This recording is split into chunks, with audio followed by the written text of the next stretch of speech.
حسن الختام واعتنا ما قد سألنا من عطاياك الجسام واكرم الأرواح منا بلقاء خير الأنام وابلغ المختار عنا من صلاة وسلام يا رب بالمصطفى بلغ مقاصدنا واغفر لنا ذنبنا يا واسع الكرم.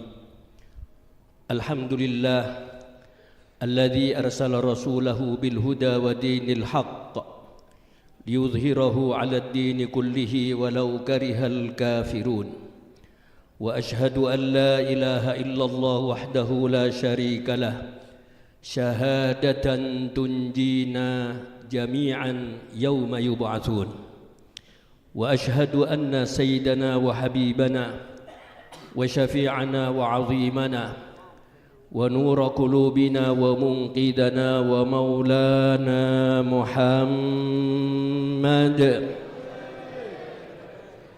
الصادق الأمين المأمون اللهم صل وسلم وكرم ومجد وعظم وترحم على سيدنا ومولانا محمد الفاتح لما أغلق والخاتم لما سبق ناصر الحق بالحق والهادي إلى صراطك المستقيم وعلى آله حق قدره ومقداره العظيم صلاة تفتح لنا بها أبواب الرضا والتيسير وتغلق عنا بها أبواب الشر والتعسير وتكون لنا بها وليا ونصير أنت ولينا ومولانا فنعم المولى ونعم النصير كلما ذكره الذاكرون وغفل عن ذكره الغافلون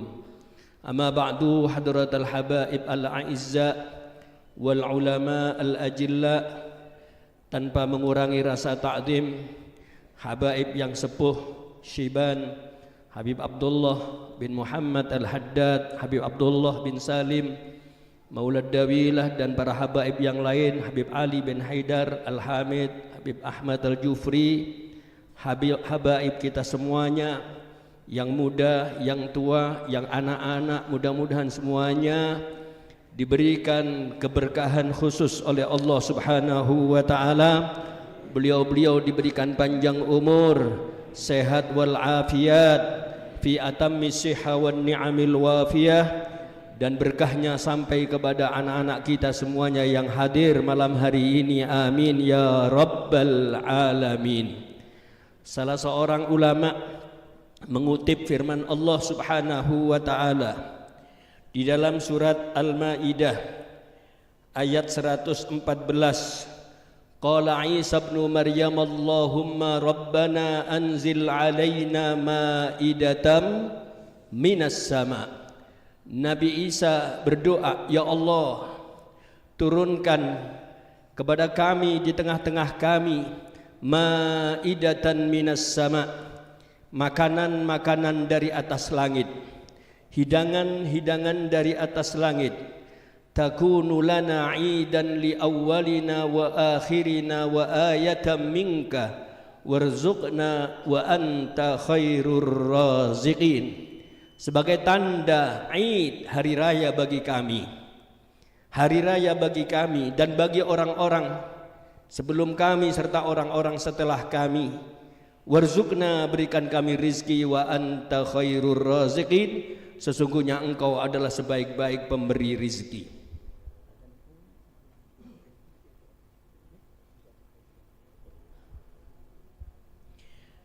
Salah satu pertanyaan yang perlu dimunculkan ketika Nabi Isa berdoa mohon kepada Allah agar diturunkan hidangan dari langit. Kalau hidangan itu sudah turun dari langit, maka kemudian saat itu dijadikan Id, hari raya. Turunnya makanan dari langit, hanya dengan turunnya makanan dari langit dijadikan sebagai hari raya. Manakah yang lebih pantas untuk kita jadikan sebagai hari raya? Turunnya makanan dari langit yang kemudian kalau kita makan maaf-maaf jadi kotoran, ataukah yang pantas kita jadikan sebagai Id, hari raya, adalah hari kelahirannya Kanjeng Nabi Muhammad sallallahu alaihi wasallam. Tentu jawaban yang tepat adalah hari di mana kelahiran Kanjeng Nabi Muhammad sallallahu alaihi wasallam itulah yang pantas untuk kita jadikan hari raya, dan kita senang bergembira dengan lahirnya Kanjeng Nabi Muhammad sallallahu alaihi wasallam, sebagaimana dikutip oleh Allah di dalam surat Yunus ayat 58. Qul bi fadlillah wa bi rahmatihi fabidzalika falyafrahu huwa khairum mimma yajma'un. Katakan wahai manusia yang paling mulia, katakan ya asyrafal khalq Rasulullah sallallahu alaihi wasallam. Tidak ada satupun di dalam Al-Quran, kalau kita buka mulai surat Al-Fatihah sampai qul a'udzu birabbin nas, satupun Allah memanggil Kanjeng Nabi dengan panggilan ya Muhammad. Sementara ketika Allah memanggil Nabi Adam ya Adam, Allah memanggil Nabi Musa ya Musa, Allah panggil Nabi Yahya ya Yahya khudhil kitaba biquwwah, ya Isa. Semua nabi-nabi dipanggil dengan namanya, tapi tidak ada satupun Rasulullah SAW dipanggil oleh Allah dengan panggilan nama beliau. Saking mulianya Rasulullah di hadapan Allah Subhanahu wa ta'ala. Wa rafa'na laka dzikrak. Padahal Nabi Musa minta kepada Allah, Rabbi syrahli sadri, Rabbi syrahli sadri, ya Allah lapangkan dadaku. Tapi Nabi Muhammad tidak minta kepada Allah. Allah langsung berfirman fi haqqil habibil a'zam sallallahu alaihi wasallam, alam nashrah laka sadrak, tidakkah aku lapangkan dadamu. Allahumma shalli ala Muhammad. Qul bi fadlillah. Ada tafsir tidak terlalu besar namanya Tafsir Munir Marah Labid karangan Syekh Nawawi Al-Bantani. Setiap di situ ada panggilan Nabi Muhammad, walaupun sudah saat ini diperbolehkan orang memanggil Kanjeng Nabi dengan namanya, karena itu berlaku ketika Rasulullah masih ada. Tetapi akhlaknya Syekh Nawawi Al-Bantani, beliau di dalam tafsirnya ketika ada panggilan kul, pasti ada panggilan di situ, ada embel-embel di situ kul. Kalau tafsir-tafsir yang lain ya Muhammad, tapi khusus tafsirnya Syekh Nawawi Al-Bantani kul ya asyrafal khalqi, wahai manusia yang paling mulia. Bifadlillah, dengan fadlnya Allah, karunia Allah, wa bi rahmatihi, dan rahmat Allah. Fabidzalika falyafrahu, maka dengan demikian ini, dengan rahmat Allah tersebut, falyafrahu, hendaklah mereka bergembira. Hendaklah mereka bergembira. Huwa khairun mimma yajma'un, hendaklah mereka bergembira. Dengan mendapatkan fadl, karunia dan rahmat Allah, kita diperintahkan oleh Allah untuk bergembira. Pertanyaannya, siapakah rahmat yang paling tinggi melebihi daripada firman Allah, wa ma arsalnaka illa rahmatan lil alamin. Kalau dengan rahmat-rahmat biasa saja kita diperintahkan untuk bergembira, apalagi dengan diutusnya rahmatan lil alamin, junjungan kita Nabi besar Muhammad sallallahu alaihi wasallam.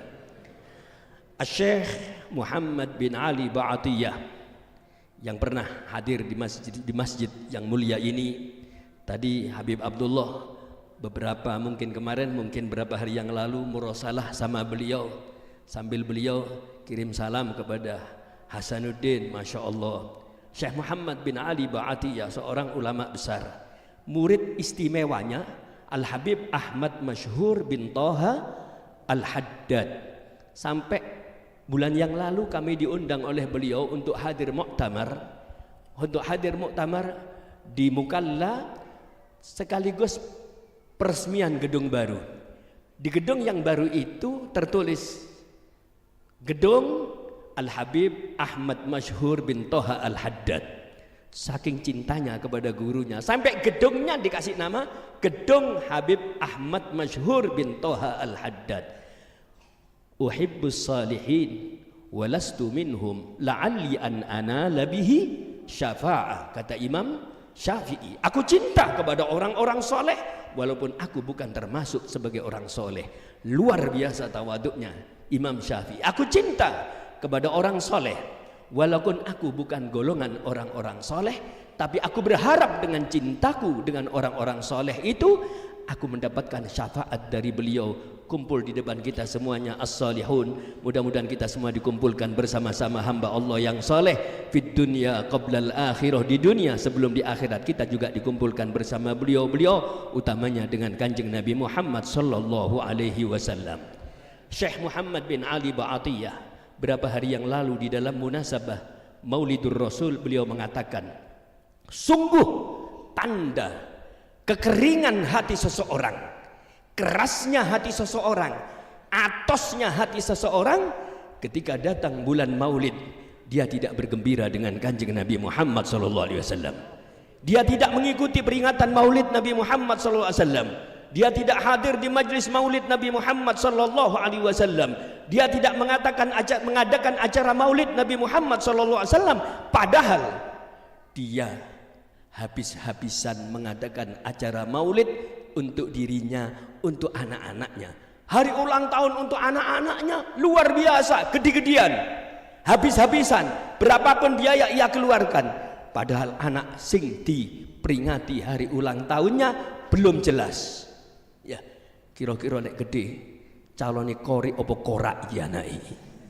Ndak jelas, ya. Tapi entek-entekan peringatan kelahiran hari ulang tahun anaknya. Sementara ketika kelahiran manusia yang bisa dipastikan ketika memperingati maulidnya adalah pertanda bahwa cinta orang itu kepada kanjeng Nabi Muhammad SAW. Telinga saya masih mengiang-iang ketika guru kami Al-Habib Alwi bin Salim Al-Idrus rahimahullah wa radhiya anhu wa ardo, di setiap bulan maulid pasti beliau akan membawa hadis, man ahabbani kana ma'i fil jannah. Barang siapa yang cinta dengan aku, pasti orang itu akan berkumpul dengan aku nanti di surga. Allahumma ja'alna minhum. Mudah-mudahan kita semua akan dikumpulkan bersama kanjeng Nabi Muhammad SAW karena kecintaan kita kepada Rasulullah Sallallahu Alaihi Wasallam. Amin ya rabbal alamin. Seorang sahabat 10 tahun khidmah kepada kanjeng Nabi Muhammad SAW. Sahabat itu bernama sahabat Anas bin Malik. Di usia 7 tahun dibawa oleh ibunya. Ibunya yang bernama Ummu Sulaim. Ketika Rasulullah datang hijrah ke kota Madinah, semua orang-orang memberikan hadiah kepada Rasulullah SAW. Saking senangnya, ada orang yang memberikan hadiah tanah, ada yang memberikan hadiah kuda, ada yang memberikan hadiah pedang, ada yang memberikan hadiah onta, dan seterusnya dan seterusnya. Ummu Sulaim seorang janda yang miskin, tidak mau kalah untuk memberikan hadiah kepada kanjeng Nabi. Ya Rasulullah, aku orang yang miskin, aku seorang janda yang tidak punya apa-apa, tapi aku tidak mau kalah untuk memberikan hadiah kepada engkau ya Rasulullah. Ambil anakku yang masih kecil ini untuk khidmah kepada engkau. Huwaidimu ka Anas, khodimmu yang kecil Anas bin Malik, silakan supaya khidmah kepada engkau karena aku tidak punya apa-apa ya Rasulullah. Luar biasa orang-orang dulu bersama kanjeng Nabi Muhammad SAW. Sahabat yang perempuan tidak mau kalah dengan sahabat-sahabat yang laki-laki, ya. Maka sahabat Anas bin Malik 10 tahun khidmah kepada kanjeng Nabi sampai mendapatkan doa khusus karena khidmahnya. Habib Umar mengatakan, man khodam kodam, man khodam kodam. Siapa yang khidmah pasti dia akan diberikan kelebihan oleh Allah. Maka kemudian sahabat Anas bin Malik mendapatkan bagian doa dari Rasulullah SAW. Huwaidimu ka Anas ud'u lahu. Kata ibunya, khadammu yang kecil Anas bin Malik ini doakan ya Rasulullah. Didoakan, Allahumma barik lahu fi umrih, wa barik lahu fi rizqih, wa barik lahu fi dzurriyyatih, wa adkhilhul jannah. 4 doa yang istimewa, berkahnya khidmah. Yang pertama, berkahi ya Allah dalam umurnya. Kata sahabat Anas bin Malik, aku diberikan usia panjang oleh Allah, hatta saimtul haya, sampai aku bosan hidup. Diberikan usia sampai 105 tahun. 105 tahun, sekian ribu tahun yang lalu, jauh lebih lama waktunya daripada waktu sekarang. Karena waktu sekarang itu semakin dipercepat oleh Allah Subhanahu wa taala. Mudah-mudahan umur kita semua diberkahi oleh Allah Subhanahu wa taala. Kemudian wa barik lahu fi rizqih. Berkahi orang ini, Anas ini, di dalam rizkinya. Kata sahabat Anas bin Malik, seluruh penduduk Madinah panen kurma dalam 1 tahun cuma 1 kali. Sahabat Anas bin Malik panen kurma dalam setahun 2 kali. Berkah doanya Rasulullah sallallahu alaihi wasallam. Wa barik lahu fi dzurriyyatihi, berkahi keturunannya. Kata sahabat Anas bin Malik, laqad kharaja min sulbi hadza mi'atun wa khamsah wa ishruna nasaman. Sungguh keluar dari punggungku ini 125 anak.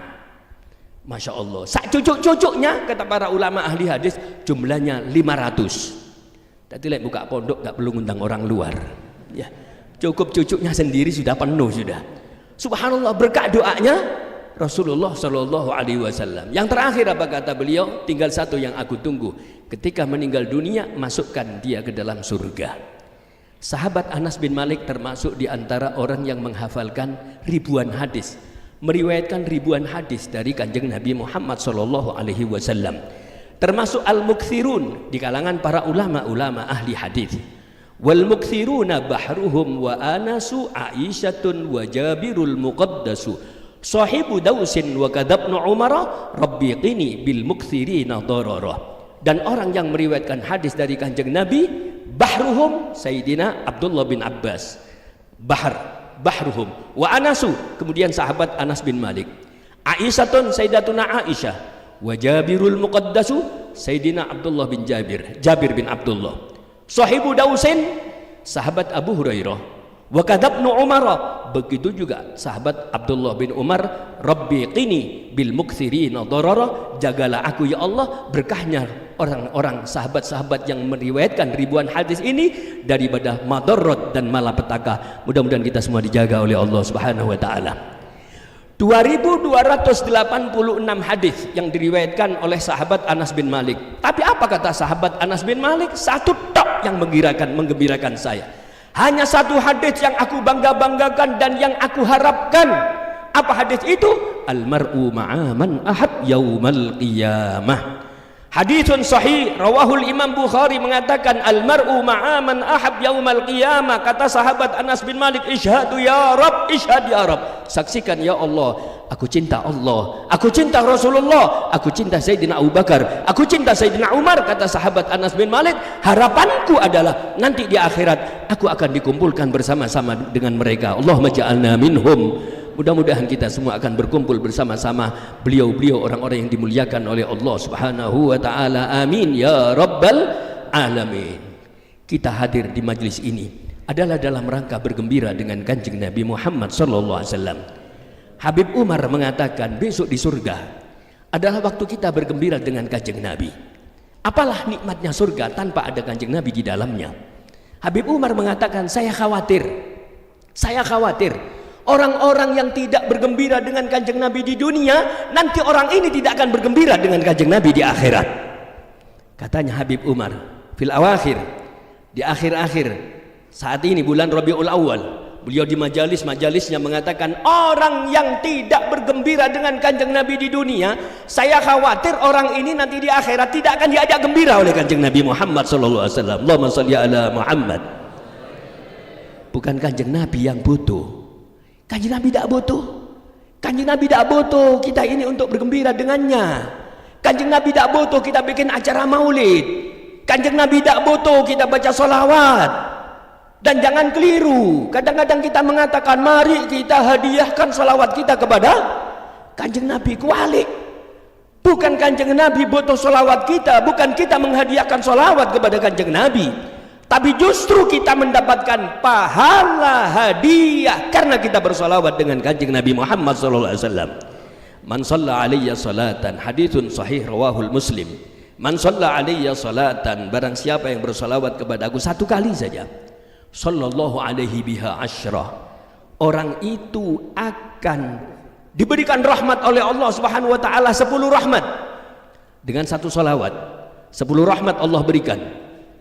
Allah Subhanahu wa taala akan menghapuskan dengan hanya satu salawat 10 dosa diampuni oleh Allah Subhanahu wa taala. Hanya dengan satu salawat Allah berikan 10 pahala. Hanya dengan satu salawat Allah angkat derajat kita. Satu salawat menghapuskan 10 pahala, menambahkan 10, menghapuskan 10 dosa, menambahkan 10 pahala, mengangkat 10 derajat dan memberikan terbukanya cucuran 10 rahmat dari Allah subhanahu wa ta'ala. Mana yang memberikan hadiah? Kita yang satu dibalas 40 atau yang 40 memberikan kita yang satu? Jangan kualik. Bukan Nabi Muhammad yang kita kasih hadiah, tapi kita berharap hadiah dari Rasulullah sallallahu alaihi wasallam dengan kita bersolawat kepada sallallahu alaihi wasallam. Allahumma shalli ala Muhammad. Berapa kali tadi kita baca salawat? Habib Abu Bakar Al-Adni bin Ali Al-Masyhur rahimahullah, beliau mengatakan, mengutip satu hadis, man shalla alayya salatan sallallahu alaihi biha asyrah. Barang siapa yang baca salawat satu kali, dia akan mendapatkan rahmatnya Allah 10. Wa man shalla alayya asyrah, dan barang siapa yang baca salawat kepada aku 10 kali, Allah akan berikan rahmatnya 100. Dan barang siapa yang baca salawat 100, Allah akan berikan rahmatnya 1000. Dan barang siapa yang baca salawat 1000, zahama mangkibahu yaumal qiyamah. Orang itu akan desek-desekan pundakku dengan pundaknya orang itu besok di hari kiamat. Allahumma ja'alna minhum. 1000 solawat. Makanya orang dulu luar biasa wiritannya solawat, solawat, solawat. Jangan keliru, Nabi Muhammad gak butuh, tapi kita yang butuh. Syekh Abdul Qadir Al-Jilani punya pangkat Al-Qutbur Rabbani wal Ghausus Samadani Sultanul Auliya Syekh Abdul Qadir Al-Jilani. Ya, itu wiritannya satu hari satu malam 50.000 baca solawat.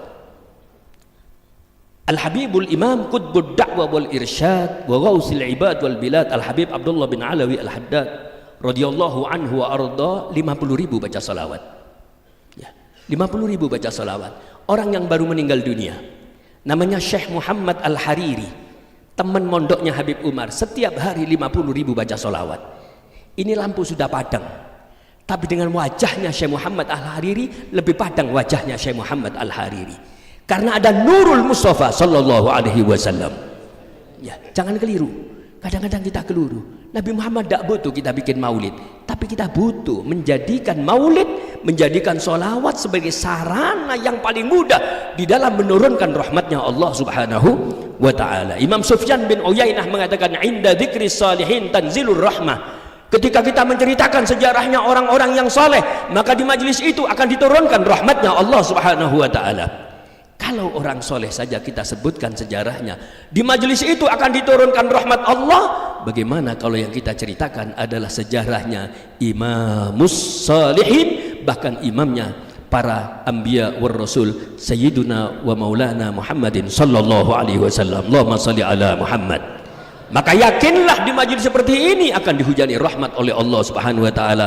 Mudah-mudahan kita tidak keluar dari majelis ini kecuali di setiap kepala-kepala kita sudah mendapatkan rahmatnya Allah subhanahu wa ta'ala. Syekh Muhammad Yusuf bin Ismail An-Nabhani, beliau banyak mengarang kitab salawat saking mahabbahnya kepada Kanjeng Nabi. Beliau mengarang kitab judulnya Afdhalus Salawat ala Sayyidis Sadat. Beliau juga mengarang kitab Sa'adatud Darain. Semua karangan-karangan beliau luar biasa di dalam bersolawat kepada Kanjeng Nabi. Di muqaddimah kitab Afdhalus Salawat ala Sayyidis Sadat, di situ dikatakan bahwa mengutip kalamnya Imam As-Sakhawi, wa kanat ghayatu matlubil awwalina wal akhirin salatan wahidatan minallah subhanahu wa ta'ala. Dan puncak daripada harapan orang-orang yang dulu sampai yang akan datang, yang diharapkan cuma satu. Apa itu? Mendapatkan rahmatnya Allah subhanahu wa ta'ala. Satu saja. Dapat satu rahmat cukup untuk mengantarkan orang ini selamat dunia, selamat akhirat. Allahumma ja'alna minhum. Mudah-mudahan kita semuanya, orang tua kita, keluarga kita, anak-anak kita, semua yang kita cintai akan selamat di dunia dan di akhirat berkat Kanjeng Nabi Muhammad sallallahu alaihi wasallam. Hanya dengan satu rahmat cukup mengantarkan orang ini mendapatkan kebahagiaan di dunia dan kebahagiaan akhirat. Satu rahmat saja. Qaribu wasaddidu wa'lamu annahu la yanju'a ahadun minkum bi'amalih. Dekatkan dirimu kepada Allah, perbanyak kalian di dalam melakukan ibadah dan istiqomahkan. Tapi ingat, tidak ada satupun besok yang selamat di hadapan Allah karena amal ibadahnya sendiri. Qalu wala anta ya Rasulullah, Anda juga seperti itu kanjeng Nabi. Qala wala ana illa ayyataghammadani Allah bi rahmatin minhu wa fadlih. Saya juga begitu, kecuali kalau Allah Subhanahu wa taala memberikan rahmatnya, karunia-Nya dan rahmatnya kepada aku. Dengan satu rahmat cukup mengantarkan orang ini mendapatkan keselamatan dunia akhirat, kata Imam Sakhawi. Maka Imam Muhammad Yusuf bin Ismail An-Nabhani mengatakan, padahal satu rahmat, bagaimana dengan kita bersolawat satu dapat 10? Berapa kali kita semuanya tadi baca solawat?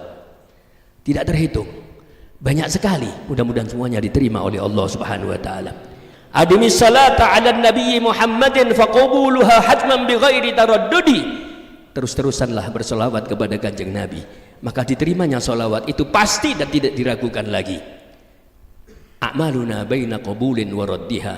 Amal perbuatan kita antara diterima dan antara tidak diterima, tergantung tingkat keikhlasan kita. Illa salata ala nabiyyi Muhammadi, kecuali bersolawat kepada kanjeng Nabi Muhammad sallallahu alaihi wasallam. Allahumma sholli ala Muhammad. Sampai detik ini seorang presiden cesnya viral baca solawat setiap hari 13.000 kali. Kata anggotanya, karyawannya, pejabat pemerintah di samping kanan kirinya, kenapa tidak engkau tambah? Beliau mengatakan, karena tidak ada waktu lagi.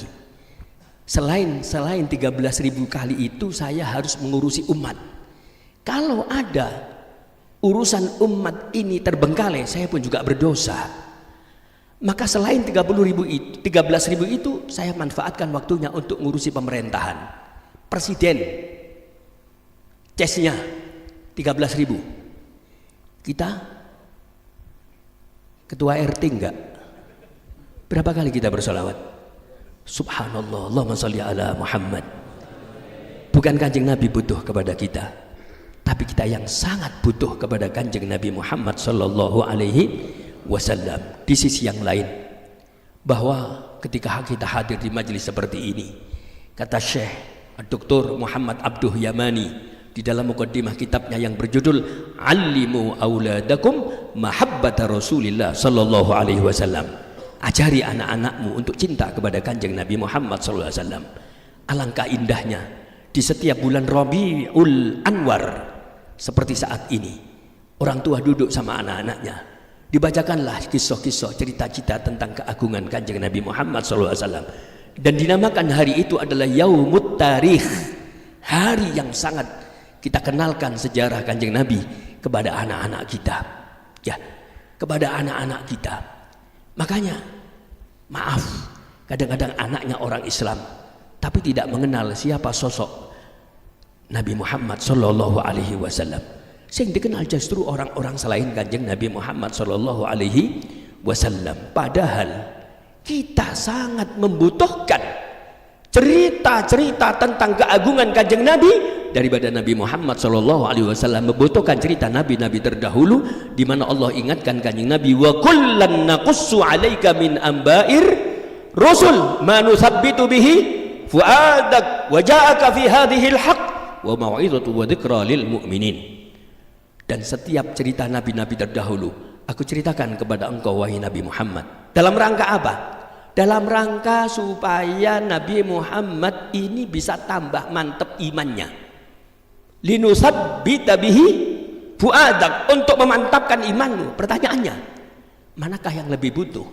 Apakah Nabi Muhammad butuh cerita nabi-nabi terdahulu, padahal Nabi Muhammad adalah imamuhum, imamul anbiya wal mursalin, atau justru kita umatnya butuh akan cerita kebesaran dan keagungan kanjeng Nabi Muhammad sallallahu alaihi wasallam?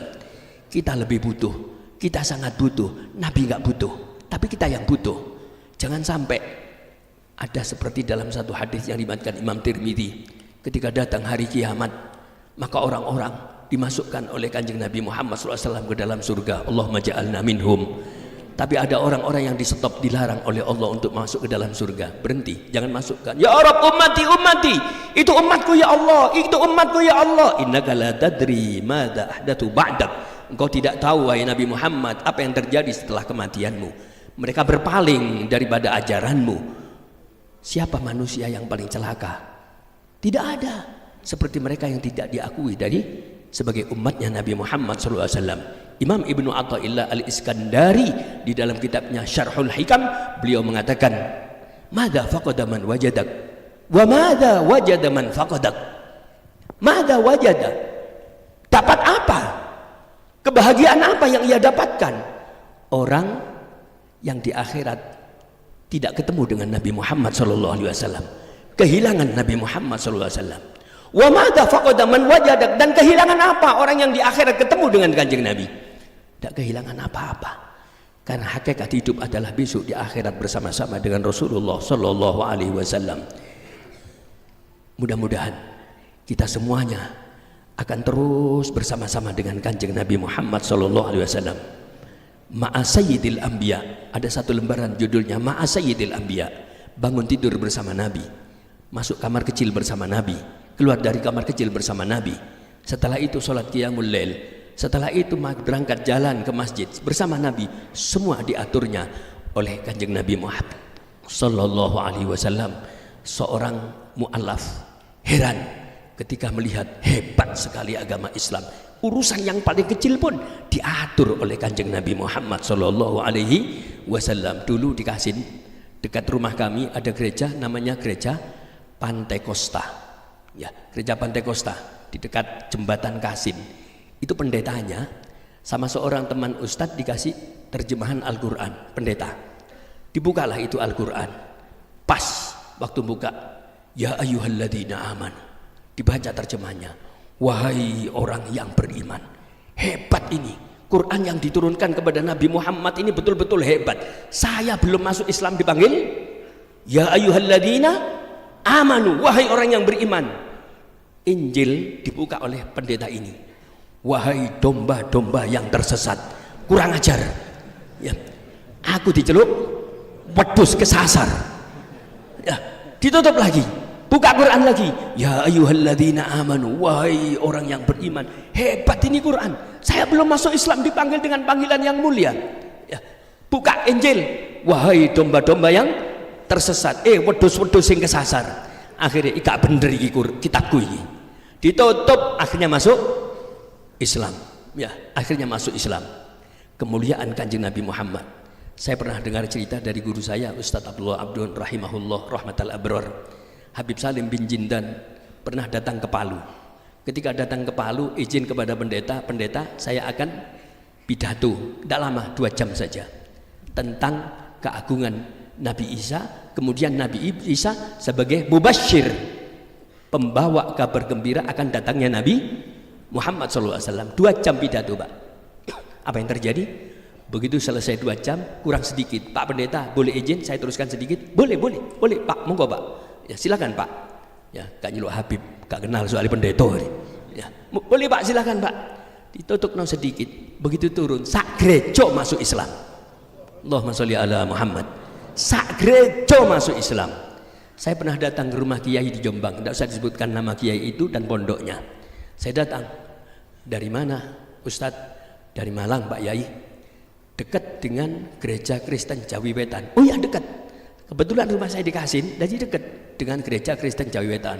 Oh ya, memangnya ada apa Kiai? Alhamdulillah, saya selama setahun ini 4 kali diundang di gereja Kristen Jawi Wetan. Dengan siapa? Dengan Kiai Fulan, Kiai Fulan, Kiai Fulan. Gak usah disebut no ya. Fulan, Master X. Dan saya nomor 4 katanya. Terus saya pidato 4 kali.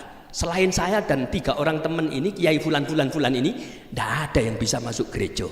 Bangga Pak, bangga Bib. Akhirnya saya tanya, saya ceritai, Yai, dulu ada seorang Habib namanya Habib Salim bin Jindan, melbu gereja di Palu pidato 2 jam, sak gereja melbu Islam. Sampean 4 kali pidato di gereja, berapa orang yang masuk Islam? Betul wonten Ustaz katanya. Ngawur sampean. Lah apa bangga sampean niku? Lah wong mboten wonten hari ini. Lah apa bangga? Ndak usah bangga. Ya, inilah mereka orang-orang yang dikatakan oleh Kanjeng Nabi Muhammad SAW, adibu auladakum ala thalathi hisal. Didik, tak ajar ya? Tidak mengajar, didik anakmu atas 3 perkara. Hubbi nabiyikum, cinta kepada nabi kalian, wa hubbi ahli baitihi, dan cintakanlah kepada keluarga-keluarga Kanjeng Nabi, para habaib, para dzurriyyah, wa qiraatil Quran, dan cintakan mereka untuk baca Al-Quran. Mudah-mudahan kita semua dicintakan oleh Allah kepada Kanjeng Nabi Muhammad SAW, sehingga nanti di akhirat kita semuanya akan dicintai oleh Kanjeng Nabi Muhammad SAW. Kita cari majelis-majelis maulid di dunia, majelis-majelis sholawat di dunia, kita perbanyak majelis-majelis sholawat di dunia, agar di akhirat kita akan dicari oleh Kanjeng Nabi Muhammad SAW. Kita dipanggil oleh Kanjeng Nabi Muhammad SAW, kita didekatkan dengan Kanjeng Nabi Muhammad SAW. Aulan nasi bi yaumal qiyamati aktsaruhum alayya salatan. Orang yang paling dekat dengan aku, paling mulia di sisiku besok di hari kiamat, orang yang paling banyak bersolawat kepada Kanjeng Nabi Muhammad SAW. Syekh Yusuf bin Ismail An-Nabhani meninggal dunia dalam keadaan sujud.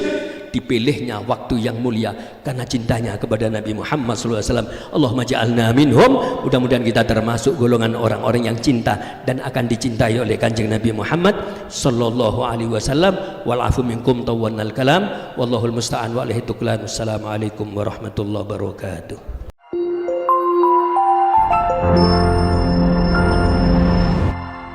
Damaikan hati, sejukkan jiwa. 107,7 FM Radio Suara Nabawi Pasuruan.